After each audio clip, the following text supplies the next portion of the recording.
Hello and welcome back to the Earthy Goodness Kitchen. Today we're making the ultimate comfort food, and that is mushroom stroganoff with crunchy rosemary and garlic croutons. Mushrooms have a bit of a reputation for being slimy or rubbery, but today I'll be showing you how to cook them to perfection so that they're delicious and you'll fall in love with them. I'll also show you how to cook dry beans from scratch, as some people find it a little bit intimidating, but it's actually really easy. So grab yourself an apron and let's cook some goodness. To start this recipe, we're going to slice one purple onion, as I like to call it. I'm not sure who named it a red onion, but it is clearly purple. You can either use the tap chopping method, where you push down and slightly forward, tap off the chopping board and then come back up.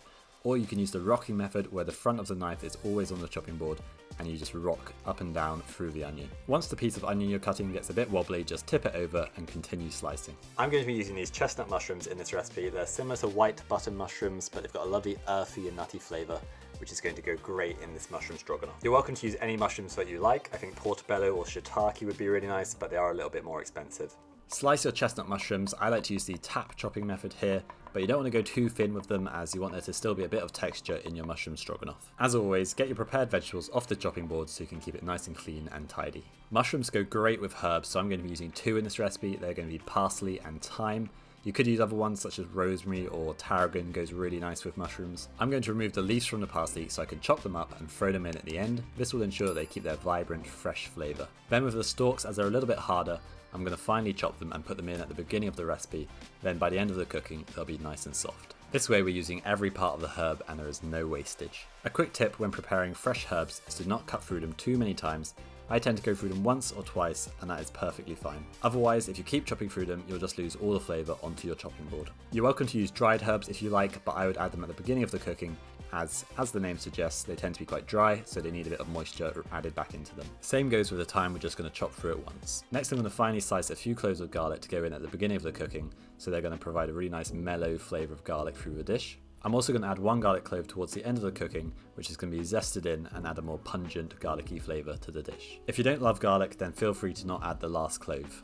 Next, I've got some dried porcini mushrooms, which I've simply soaked in boiling water and left for about 20-30 minutes to create a beautiful mushroom stock. Even after soaking the dried mushrooms, they can have quite a pungent flavour and a chewy texture, so I'm going to finely chop them and they're going to be distributed evenly throughout the dish. Dried porcini mushrooms tend to be quite expensive, so you could get some mixed dried mushrooms, which are typically a bit cheaper, or you could get a mushroom stock powder, which is going to be much cheaper, but still add a lovely flavour to the stroganoff. We're now going to fry the chestnut mushrooms. I like to do this separately in a frying pan so I can get them nice and crispy and cook them over a really high heat. When cooking mushrooms, you don't want to put salt in at the beginning, as this is going to draw out the water from them and then they're just going to steam instead of fry. So I'm going to cook them for a few minutes over a high heat in some olive oil, and then I'm going to add a small knob of butter to just help them get really nice and caramelized. Once they look more like this, you can add your salt and your pepper, and we're going to cook them for a couple more minutes. Then when they're beautifully golden and caramelized, you can take them off the heat and we're going to stir them into the stroganoff at the end. Before we start cooking the sauce, I'm going to show you a really quick way of cooking brown basmati rice in the oven. So preheat your oven to 190 degrees Celsius. We're then going to get the washed brown rice into an oven-proof dish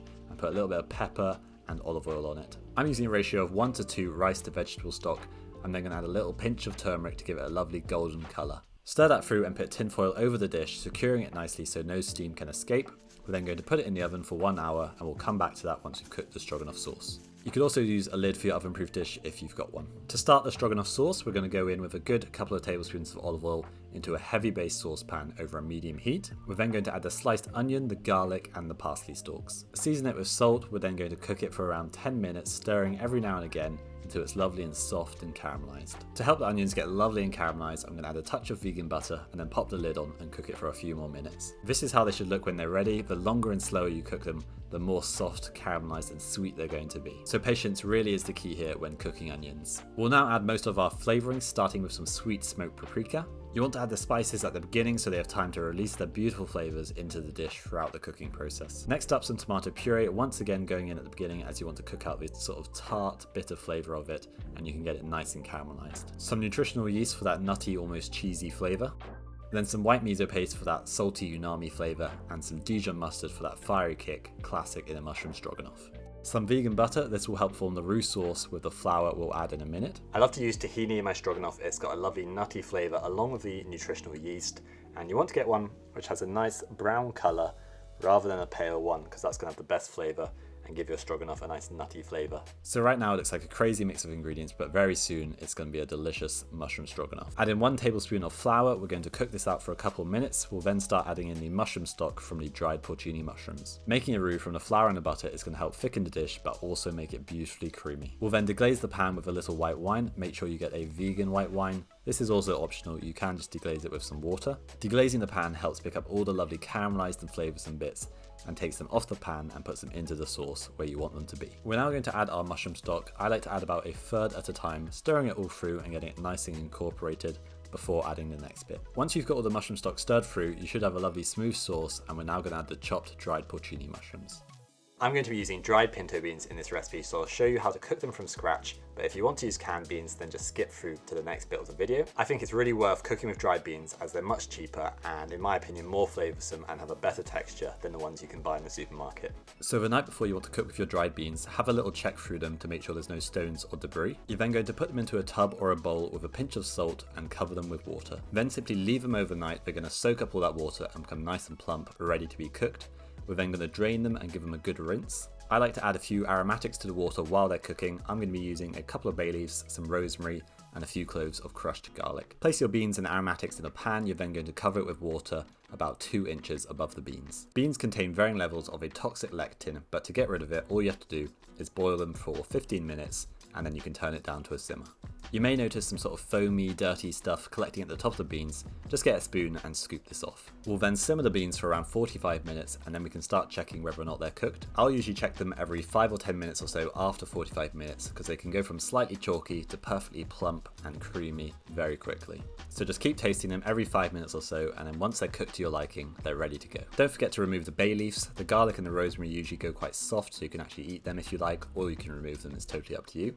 Add in your pinto beans. We're then going to add that extra clove of garlic that I mentioned earlier. We're going to zest it in, and that's going to add a slightly more pungent kick of garlic to the dish. Bring your mushroom stroganoff to a simmer. We're then going to turn it down to low, place the lid on top, and cook it for around 15 minutes. This is going to allow the flavours to really come together, and it's going to make the sauce lovely and thick and creamy. So of course I haven't forgotten the chestnut mushrooms for this recipe. I don't like to add them too early or else they go kind of soggy.